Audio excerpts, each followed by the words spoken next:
don't like you. I like you. We should be friends. And we're back with another podcast. Guys, it's Tuesday. Yes, sirree. You didn't see anything there. We're happy to be here. Yes, we are live, and it is Tuesday. We're right on time as usual, just 2 minutes late. It's gonna be a beautiful day. Great podcast. Tim is not available. Goodness. Wait, is that here? Did I hear something? Oh, Tim, you're here. I didn't even get to make up something stupid for some silly reason why you weren't here yet. I was just gonna say I'm not gonna let you do that. I couldn't think of anything funny off the top of my head. I was gonna say something stupid like you got all your teeth pulled because I couldn't think of a good reason. I ran out of funnies. I'm over here playing with toys and. It's not a good day, Tim. It's not. Well, it's a wonderful day. Another day above ground is just a great day. Another day, another quarter is what they say, right? No, I think it's another dollar, but thanks for correcting me, Tim. I said nothing. I say nothing. Nothing at all. So what's new? Well, it's mid-June, and I am gearing up for a big event for myself and my band. June 27th, we have an album release party in Madison, Indiana. And you're going to be there. You sure it's not a 3rd June? A 3rd June. Yeah, it's the 10th, so it's 3rd of the June. Okay, that's it. My last dad joke for the day. I got the roll of the eyes from Tim. That's it. I'm cut off. Okay, technically, maybe it's not quite mid-June. No, yeah, we're going to Madison. Exciting. Yeah, we're going to Madison. Yeah, and so if anybody's not far from Madison, Indiana, come on out. We're going to be at the Red Bicycle Hall, and going to film it and record it, and hoping to put it out as a live album. My producer will be there. Seth will be there. Yeah, and come on in. All travel costs will be reimbursed with a firm handshake. Well worth it. If you get to meet the funniest man in Nashville, it's worth it just for that. Seth will be there. He'll be at the merch table. He'll be milling around, making his presence known. And that might be the highlight of the entire evening. You know what? You know who's going to be freaking out while we're in Madison, right? The funniest guy in Madison. He's going to be on his toes. He's going to be freaking out. Wherever that might be. Wherever he might be. He's gonna hear I'm coming. He's going to be freaking out. Going to be intimidated. Nashville's a bigger city, so if he's the funniest man in Nashville, he must be really funny. And he's going to take my crown of funniest man in Madison. That's what he's thinking. Yeah, so Red Bicycle Hall, and it's a great little venue, about 180, 200 cap people, and really looking forward to it. My best friend, Jimmy Davis in the Mercury 7, will be playing also on the bill. He lives in Madison. Everybody knows him as probably the leading musician in Madison, Indiana. And Indiana's Music City, in Madison, Indiana. And so that album will be dropping on the 26th. No, the 27th. Yeah, it'll be dropping on the 27th. So that's the day we have the event, and then I'm working on another album that's going to be dropping August 8th. So I'm dropping albums like flies here. So that album will be. As you can see, Tim's been really lazy lately, and I've been trying to light a Down and Under is that second next album. And this one that's going to be released on the 27th is Born in South Dakota, because I was born in South Dakota. Don't say I didn't warn you. There's a certain way we do things around here. We haven't seen the birth certificate. As far as we know, it could be North Dakota, guys. We don't know. Ah! Hey, at least I didn't say Canada. Well, yeah. So that's what's going on in my life. I'm focusing on that, getting ready for that, and I've got a lot of albums that were this Born in South Dakota album was on pre-sale. And if you haven't gotten your copy yet, please, by all means, go to my website, Tim Wolf, and there'll be a link there. You can get it. You can get vinyl, you can get CDs, you can get downloads at a reduced price. It'll never be that cheap again after the album releases. And you can get the vinyl for $17, free shipping. The CD for $7.99, free shipping. And downloads, same, $7.99. So with any purchase, you get a thumbs up from me. Seth, thumbs up. It's worth it. Every penny. Every penny. So that's the end of my advertisement. Tim Talk. That works well. There's a TED Talk and then there's a Tim Talk. Tim Talk, yeah. The Tim Talk. Yeah, well, hopefully we'll be have a late celebration in Indiana that they've won the championship when we get there. Wow, that would be something. That would be amazing. Yeah. Not going NBA too well right now. We'll do well, it's tied 1-1. And now for the sports corner. Yeah, I mean they're tied 1-1. Tied 1-1. And they really stole game, steal you normally you steal a game in the visiting team. Crazy shot. And then you beautiful shot. Yeah. And my gosh. However, it seems like the momentum might have shifted back Oklahoma's way. We'll see. This next game is going to say it all. Oklahoma really confidently overwhelmed the Pacers and won game 2, whereas game 1, the Pacers didn't lead until there was 0.3 seconds left. They didn't lead for 47 minutes and 57 seconds in a 48-minute game. And no, not 3 seconds. Or was it? Yeah, it was 3 seconds, not 0.3. 3 seconds left, not 0.3. Yeah, it was 3 seconds left. So for 47 minutes, 57 seconds, Oklahoma led the game. And then Therese Halliburton made a shot, clutch shot, that put them ahead by 1 with 3 seconds left. Mm-hmm. And Oklahoma couldn't score in those last 3 seconds. And 0.3 seconds. Right? Was it 0.3? 0.3 seconds. Yeah, it was 0.3. Yeah, that's what I thought at first. Yeah, it was 0.3. It wasn't 3. It was 0.3. Yep, that's what it was. An amazing shot. I mean, goodness. Yeah. Right. I thought it was 0.3. Yes. So for 47 minutes, 59.7 seconds, Oklahoma led.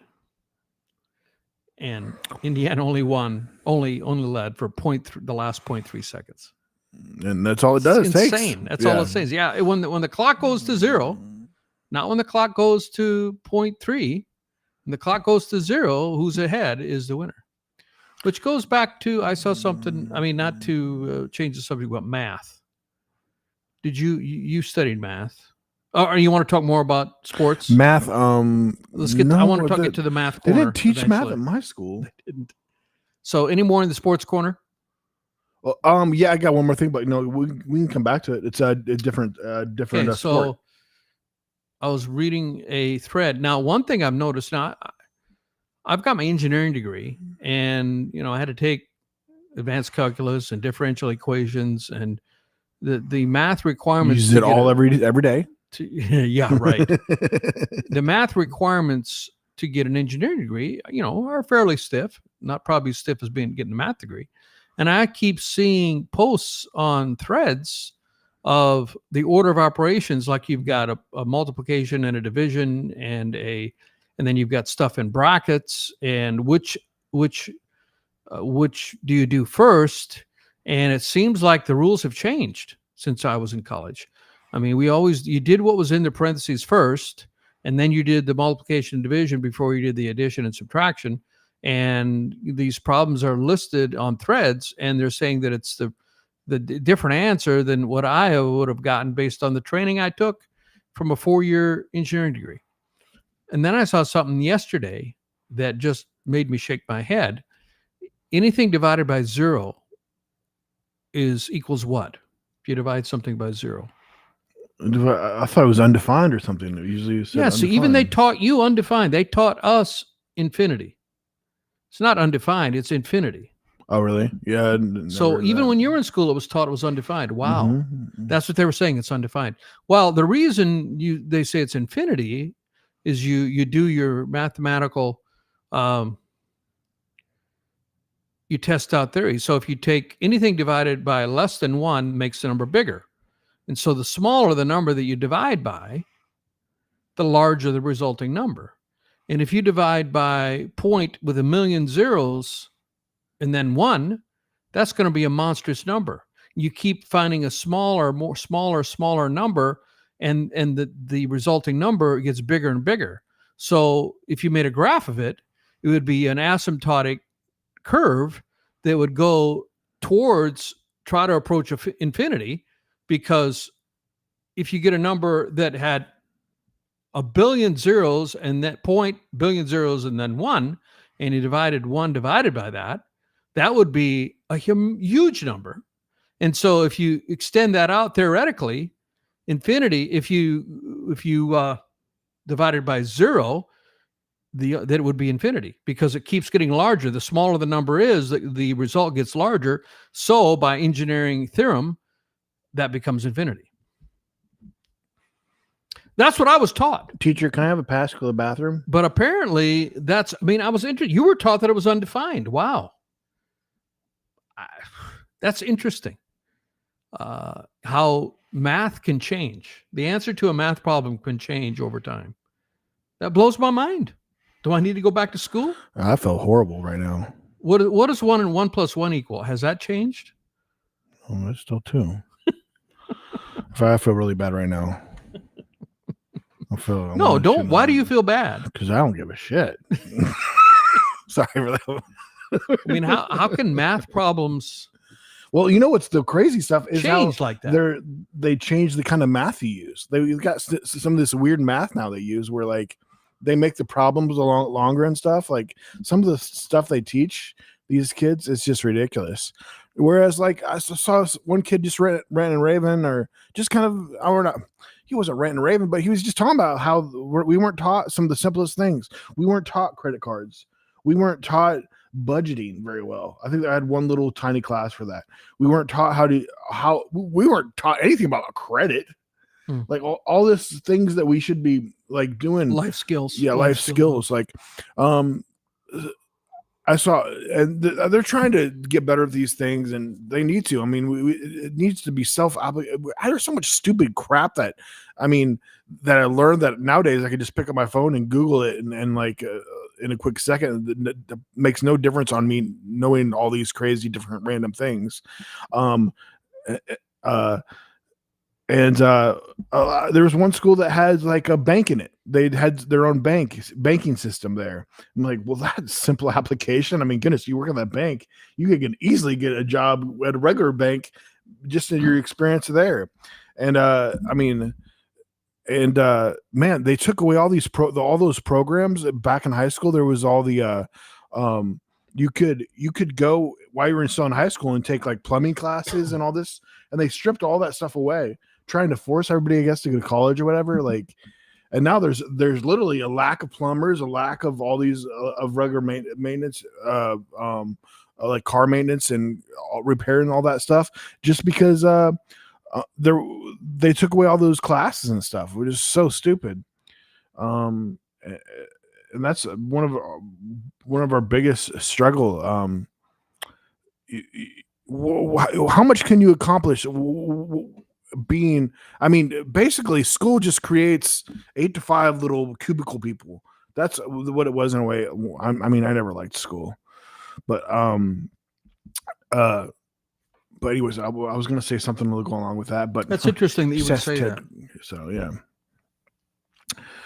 because if you allow me 3 minutes, I want to go downstairs and get an article that I was reading, because it ties right into this. If you can fill the podcast. I will fill the podcast. But yeah, it's I mean, there was somebody in my school. There was a real good friend of mine that didn't understand how to use a credit card. She didn't understand the concept of it. That they had interest, after the first 30 days, and then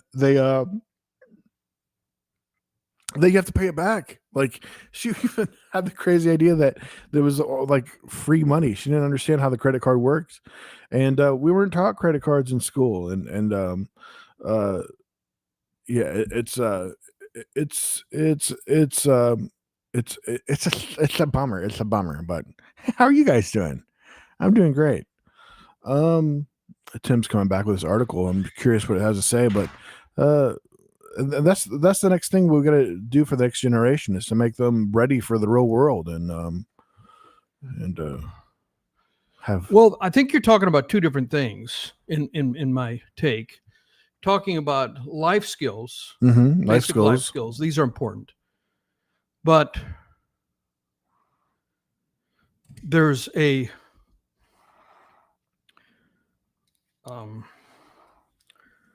this is called the 10 warning signs. This is a guy I subscribed to. His name's Ted Goya. That's how you pronounce his name. He deep dive analytics into a lot of different things. He's a jazz musician, so a lot of it is music oriented, which I love. Now, Sly Stone died at 82. Big Sly Stone fan. If You Want Me to Stay is my favorite song by Sly Stone. It's got a killer bass line in it. Anyway, so he did a big story on Sly Stone. But he also talks about society. And he says the 10 warning signs. And he's talking about the biggest news in our country is happening right now, but it's never mentioned in the press. And he talks about how long, for example,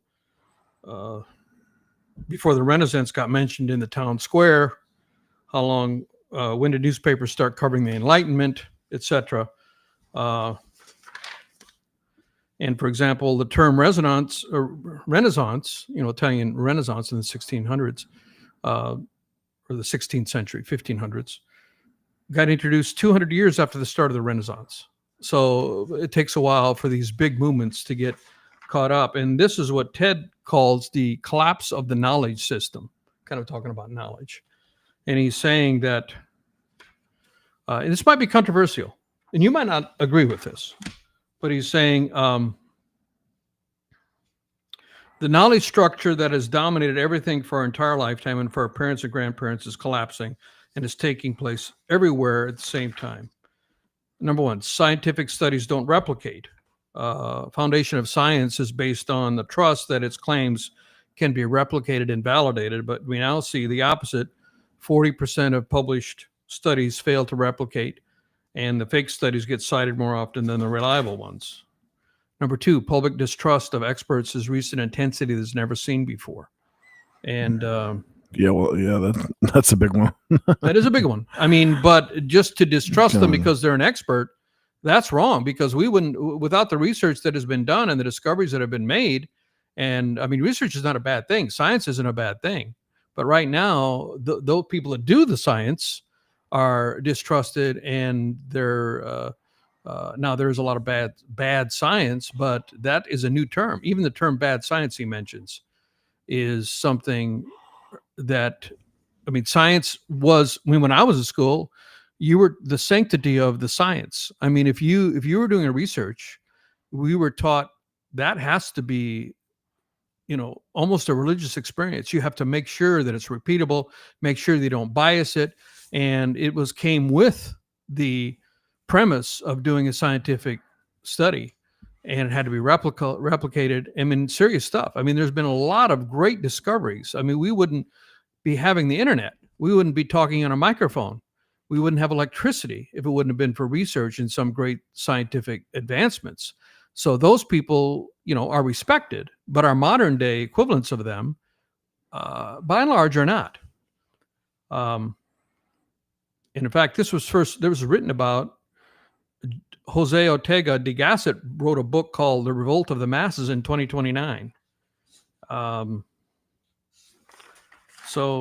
he was talking about here, the only experts that still possess authority are blue-collar workers.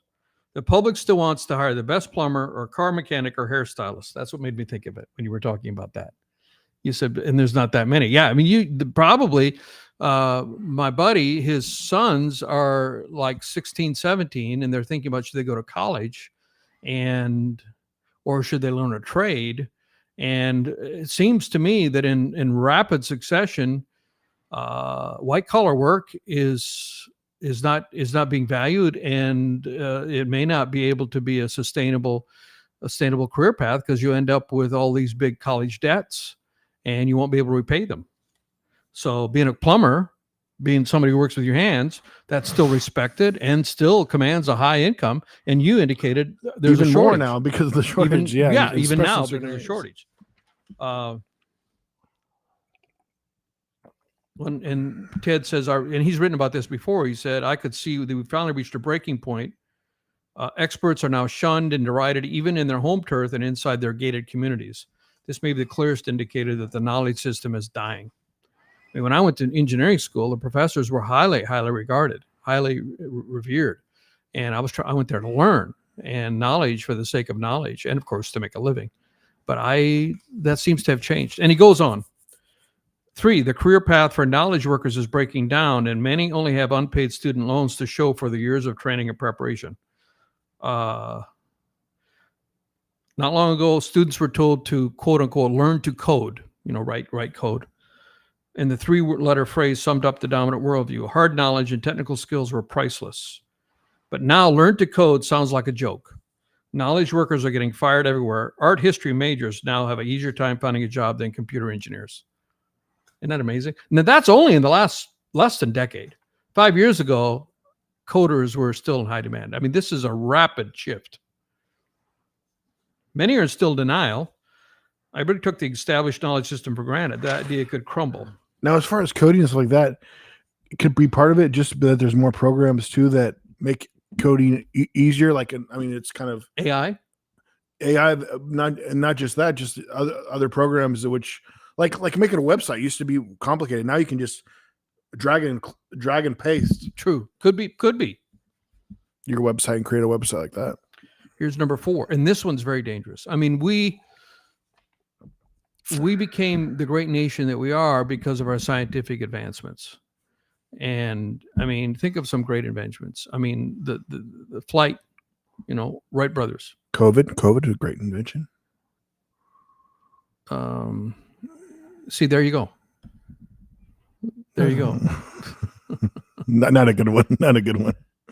I mean, the fact that goes back to saying that was, I know you believe that it was invented by mankind, but that's not clear. That's not clear. I don't believe that is a proven fact. I think that's a strong. They said it wasn't, and then I think I don't know if that's been concluded or not, but they definitely. I mean, once all the emails came out, they were lying about a number of things. They were the Chinese or the Americans? Or Fauci was lying about a number of things. It came out in the email when it released the emails. Well, let's get through this. Fauci is Exhibit A, distrusted, and you can have different sides of that equation. But let's go further on this. He's just example of that, distrusting him. Mm-hmm. And can hurt others that are plenty trustworthy. That happens. I mean, man, lying is such a common people come up with any little reason to lie a lot of times, and then that can hurt other people that are there's plenty of people that are trustworthy. Like I don't subscribe to the fact that Fauci was deceiving. I mean, this may end this podcast, but I haven't seen any evidence. You know about the email? Yeah, I'll have to show you the emails. I mean, there's definitely. I mean, there's a reason that he said that he can't be charged with anything at the end of his. Okay, let's talk about that afterwards. Funding for science and tech research is disappearing in every sphere and sector, and without technology and research, we will fall behind the rest of the world. Whole technology and science power structure requires research, and somebody must pay for it. But in very short order, major sources for funding have dried up. Meta is preparing for layoffs. Microsoft is getting rid of software jobs. Google is eliminating people. These jobs are being eliminated. And huge corporations fund their own research programs are now that used to fund their own research programs are investing in AI data centers.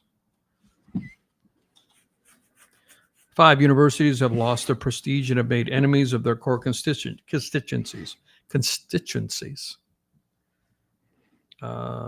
Tuition costs have skyrocketed. The value of degrees have plummeted. The leading universities have built up huge, stultifying bureaucracies and seem self-serving and disconnected from educational priorities. So they've done a lot of it to themselves. And there's less people that want to go to college because, as we discussed previously, it's not a guaranteed, it's kind of like a downhill spiral. It's not a guaranteed.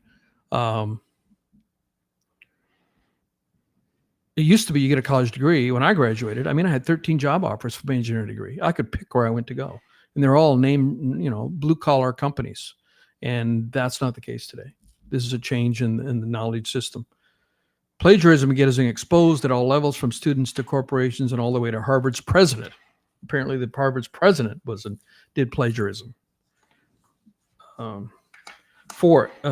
AI is imposed everywhere as a new expert system, but when it hallucinates and generates ridiculous responses. Oh my gosh, that's been crazy. It's been making up stuff. Yeah.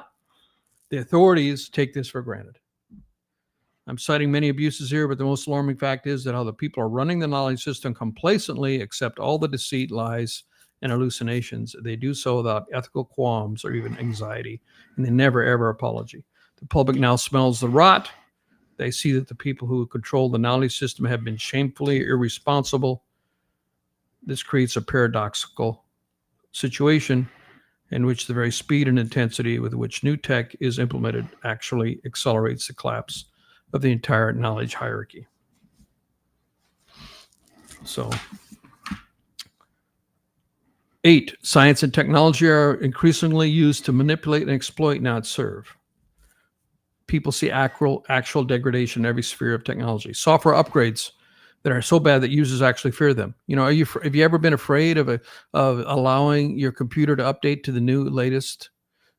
This is what it's talking about, because there's often so many holes and glitches in the updates that people are afraid of allowing them to be updated. Mm-hmm. Your phone update, search engines get worse every year. Social media becomes more psychologically manipulative and destructive. Active campaigns to limit smartphone use are now spreading in schools and communities. Surveillance increases and privacy erodes. Everyone now notices this, and how can you not notice it? Relying on the knowledge industries for many products and services, and the speed of degradation and deterioration has reached a crisis level. We got room for 3 people in our bunker, no more than 3. Scandals are number 9. Scandals are everywhere in the knowledge economy industry. For example, a few days ago, this cracks me up. We learned that a touted $1.5 billion AI company funded by Microsoft actually relied on 700 workers in India pretending to be chatbots.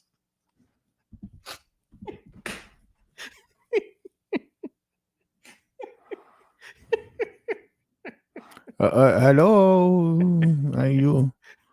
What are you Googling? Please spell it out. It cracks me up. You got and they're on Googling. They're just Googling. You gotta slowly pay the Indian and the other answering your query. The AI company didn't use AI. It was all a scam. Not long ago, that would have been a huge scandal, and Hollywood had made a movie about it. But nowadays, scams of this sort are just business as usual in the tech world. I regularly report on scandals at Spotify because he's a musician and he especially reports on music. That's how I found him. And other entertainment tech companies. But nobody is shocked anymore. They lost trust in knowledge tech industries long ago. You know about Holmes, right? The one with did the testing that came up with the blood testing thing, and it was all fake. Yeah. No, I heard. I don't know the name of them, but there was her name was Holmes. A DNA Holmes, yeah. that did that. Was it all fake? I know there was a big crisis. Fake. It was completely fake. Yeah, it was. She claimed that you could just use one drop of blood and it could do all these different tests, and that's. I know it went under, and I knew it was a woman, but that's as far as I maybe went. Possible someday, but she hadn't invented the technology. The technology didn't. But 23andMe apparently works. Isn't that the one? Or this is for blood. Well, that's same DNA is in your blood. Right. Cheek swab, same difference. DNA. This is like this is like testing for like sickness and stuff. I think that would be something different, right? No, Like, if you I think. but then you why do the does it same. take? They don't take a droplet of your blood. They take the saliva. Well, it's easier than making you bleed, I suppose. I Yeah. don't think it was the fact that they were taking the blood. I think that she just didn't have the technology. Right. You didn't have the technology. But yeah, the it didn't drop work. of blood would work if you had the technology. You could either send a drop of some blood in, or you could send you can't do so many tests with one drop of blood. Possibly. You use yeah. That's there's no invention like that. They have to. That's why they take like a whole vial. Like they got to For the take 23andMe, they need a whole bunch. no for the 23andMe the DNA thing that they just. But as far as like testing for a bunch of different sicknesses. Yeah, but DNA would tell you what your sickness is. I don't know. They don't have that on 23andMe. They don't tell you what your sicknesses are. But I think it's the same type of technology. Maybe they don't offer that service. That's something we'll have to look into for a future podcast. Definitely doesn't. I mean, that technology doesn't exist as far as what she was trying to do. I mean, she's in jail now. I'm not for sure that it doesn't exist. She didn't have it. I know she didn't have it.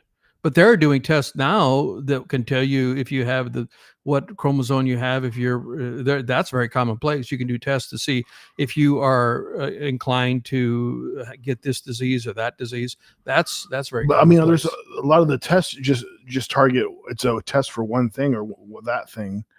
You know, I mean, like you have a bunch of different tests.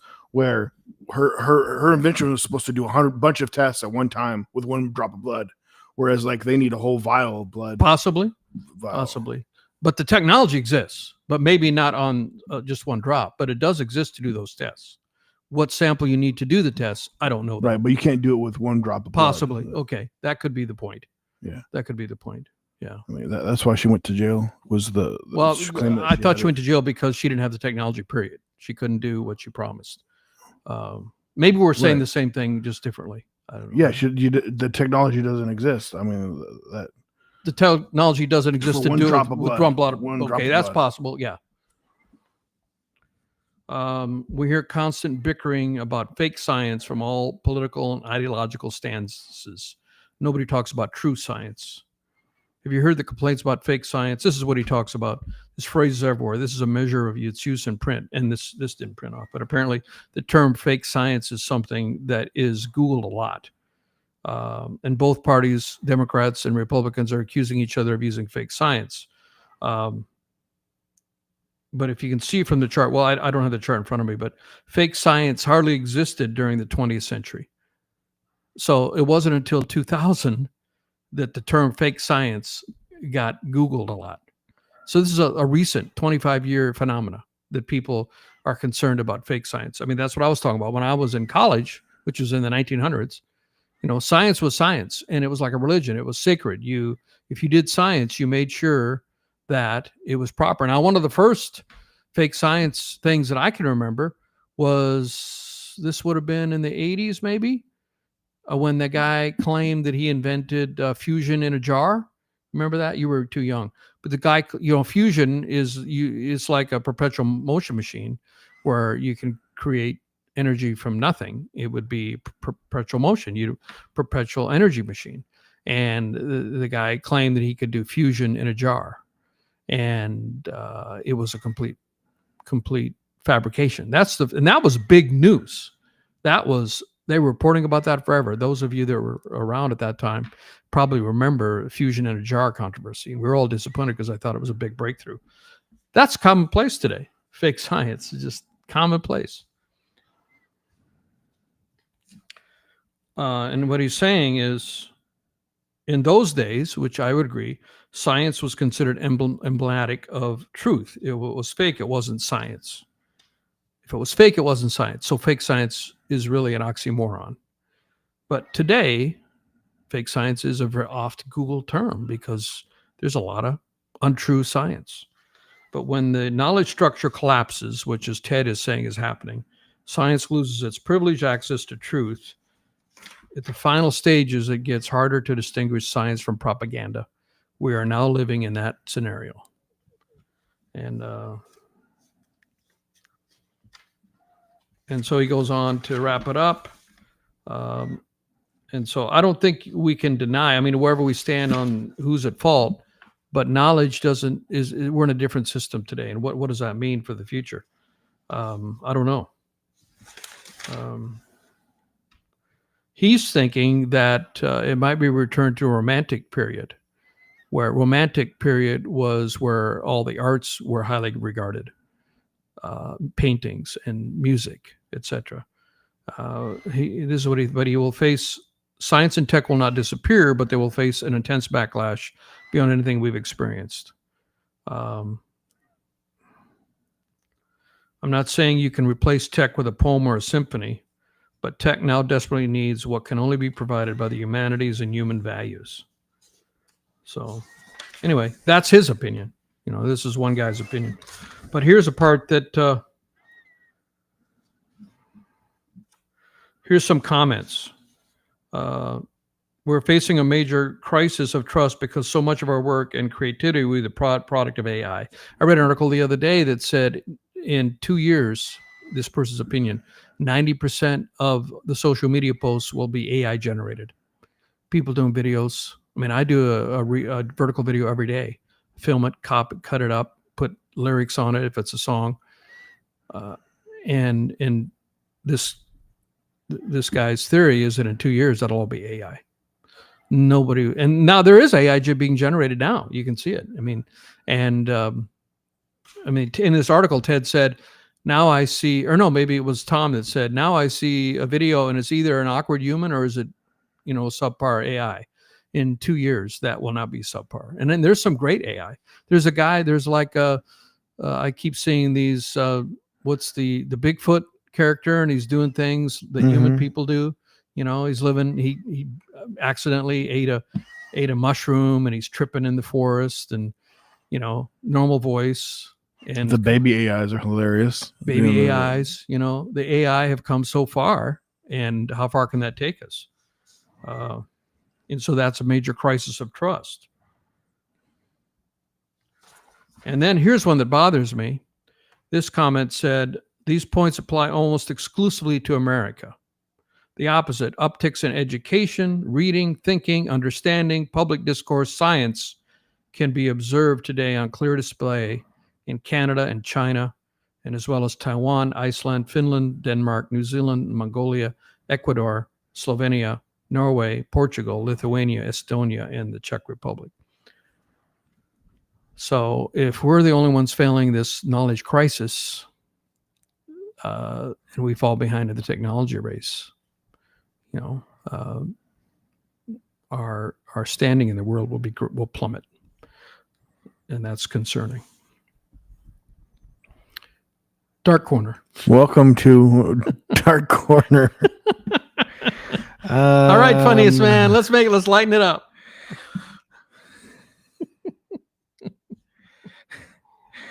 Let's pause for brain malfunctioning. AI malfunction. What shows have you been recently watching? Okay. What shows have I been watching? I just watched The Accountant 2 the other day. That was all right. Which shows, The Order. You watched The Order.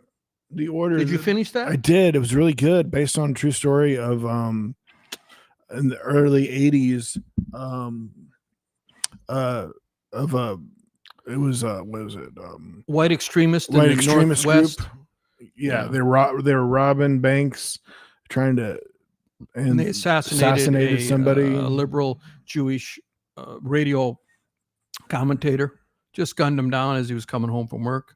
That's a true story. And it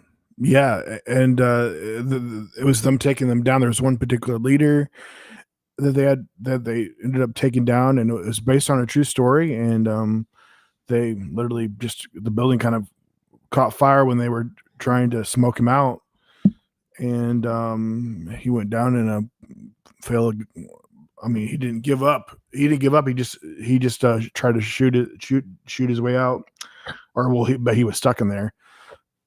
And yeah, I think it happened like in a smaller community or something.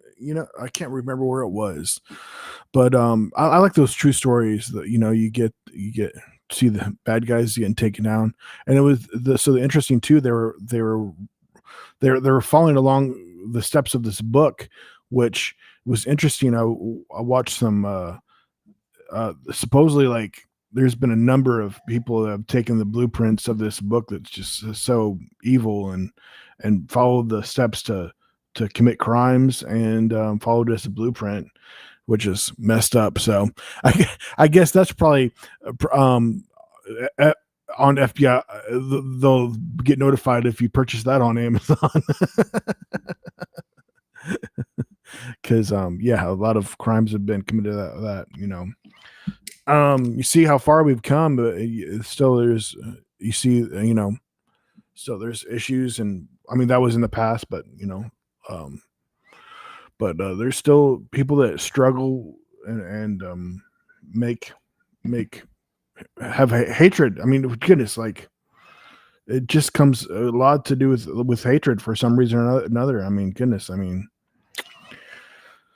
let's just all love. Let's all just hold hands and love each other, But yeah. Well, there's we as a country, we're probably more divided than we've been in a long time. So yeah, right now, I mean, politically divided, ideologically divided. So it's not a good situation. Still dark corner, I guess. Yeah, it's I mean, we kind of done with the whole, we got a bunch of people that were in here. The latest thing has been the clash with in California. You have with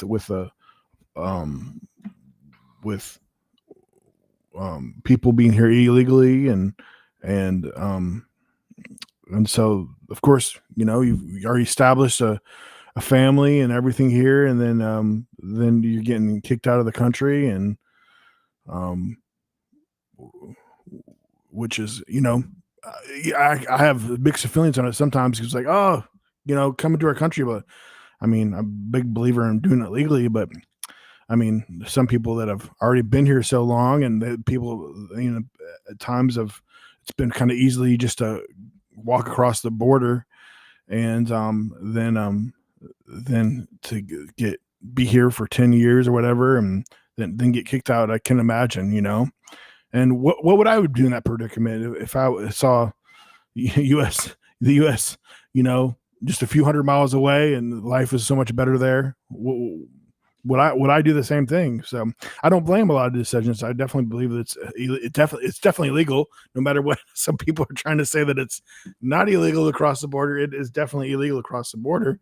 But I mean, would I do the same thing if I was in their position? Yeah. But yeah, so just be praying for California. Hopefully they can quickly, I mean, it starts peacefully, and now there's vehicles on fire and buildings being set on fire, and violence is never a solution. Burning down businesses isn't gonna make anything better. And once again, that weird, I don't want to mention it. It's just a weird situation where, anyways, pray for the people of California that everything calms down there, and that we can hopefully, I would love to see it a little bit easier for people to get become American. We still got plenty of space. There's plenty of states that have plenty of room. It's interesting. The majority of all the population lives around the big cities. They say 98% of all population, or 95, somewhere around there, live within like 20 miles of a big cities. And you got all these rural areas that, I mean, we are not suffering from overpopulated populated issue here. And some countries, the big issue now is like Italy. Their birth is going down. I don't think we're doing too well. I think without immigration, our population will decrease. So without immigration, our population will decrease. So let's a decreasing population is like a boat anchor on your economy growth, because if population goes down, the growth, your economy will decrease. So yeah. So let's be smart about it, and if we're going to tighten the reins on the borders, let's process a lot of those applications for people to become members a lot quicker, too. But help everybody go out and have a baby, help contribute to the population in your country. South Korea has the lowest birth rate of 0.75 per adult female, and you need 2.1 to maintain the population. So what will that take? Like 150 years to like completely? I mean, if you were there's a forecast. I don't think even it's 100 years they will. And Japan is a little over 1. I think Japan's 1.2. But Japan and Korea, unfortunately, or they also have, Japan has the longest life expectancy of any country. So you combine a shrinking birth rate with people living longer, you got a top-heavy country if you top being aged. And suddenly you eventually get to the point where one worker is supporting 3 retired people. And supporting as in, they're not producing anything, they're retired, and they're getting Social Security or whatever.